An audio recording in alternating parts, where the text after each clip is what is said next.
നമസ്കാരം, സ്ട്രൈക്ക് ടോക്കറിലേക്ക് സ്വാഗതം.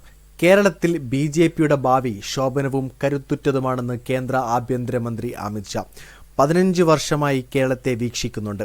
ഇവിടുത്തെ രാഷ്ട്രീയം മനസ്സിലാക്കുന്നു. ബി.ജെ.പിയുടെ ലക്ഷ്യം കേരളത്തിന്റെ വികസനമാണെന്നും CPMന്റെ ലക്ഷ്യം അണികളുടെ വികസനമാണെന്നും അദ്ദേഹം പറഞ്ഞു. പുത്തിരിക്കണ്ടത്ത് ബി.ജെ.പി വാർഡുതല നേതൃസംഗമം ഉദ്ഘാടനം ചെയ്ത് സംസാരിക്കുകയായിരുന്നു അദ്ദേഹം. കേരളം LDFനും UDFനും നിരവധി അവസരം നൽകി. എന്നാൽ അക്രമവും അഴിമതിയും പ്രീണനവുമാണ് അവർ തിരികെ നൽകിയത്. കേരളത്തിൽ തഴച്ചു വളർന്ന മതതീവ്രവാദ രാഷ്ട്രീയത്തിന് തടയിട്ടത് നരേന്ദ്രമോദി സർക്കാരാണ്.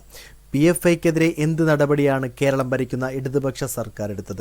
മാറ്റം വേണമെങ്കിൽ BJPയെ വിജയിപ്പിക്കണം. 2026 കേരളത്തിൽ BJP അധികാരത്തിലെത്തും. സ്വപ്നം സാക്ഷാത്കരിക്കാനുള്ള സമയമായിരിക്കുന്നു. BJP അല്ലാതെ വികസിത കേരളം നടപ്പാകില്ല. തദ്ദേശ തെരഞ്ഞെടുപ്പിൽ BJP 25% വോട്ട് നേടുമെന്നും മന്ത്രി പറഞ്ഞു. നിയമസഭാ തെരഞ്ഞെടുപ്പിന് ഒരുങ്ങാനും പ്രവർത്തകർക്ക് അദ്ദേഹം നിർദ്ദേശം നൽകി. പ്രവർത്തകരോട് മുദ്രാവാക്യം ഉറക്കെ വിളിക്കാനും അമിത് ഷാ ആഹ്വാനം ചെയ്തു. കേരളത്തെ മുഖ്യമന്ത്രി പിണറായി വിജയൻ വിദേശത്താണ്. അദ്ദേഹം അവിടെയിരുന്ന് മുദ്രാവാക്യം കേൾക്കണം.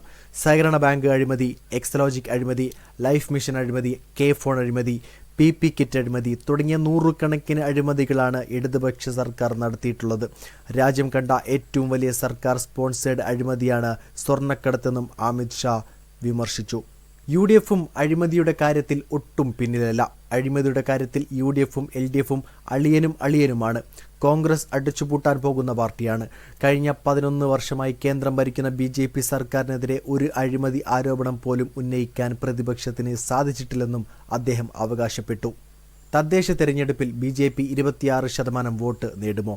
വരാനിരിക്കുന്ന 2026 നിയമസഭാ തെരഞ്ഞെടുപ്പിൽ BJP അധികാരത്തിൽ വരുമോ? എന്താണ് നിങ്ങളുടെ അഭിപ്രായം? നിങ്ങളുടെ അഭിപ്രായം രേഖപ്പെടുത്തുക. വീഡിയോ ഇഷ്ടമായ ലൈക്ക് ചെയ്യുക. കൂടുതൽ വീഡിയോസുകൾക്കായി ഈ ചാനലിലൂടെ തന്നെ സബ്സ്ക്രൈബ് ചെയ്യുക. This is strike talker signing off.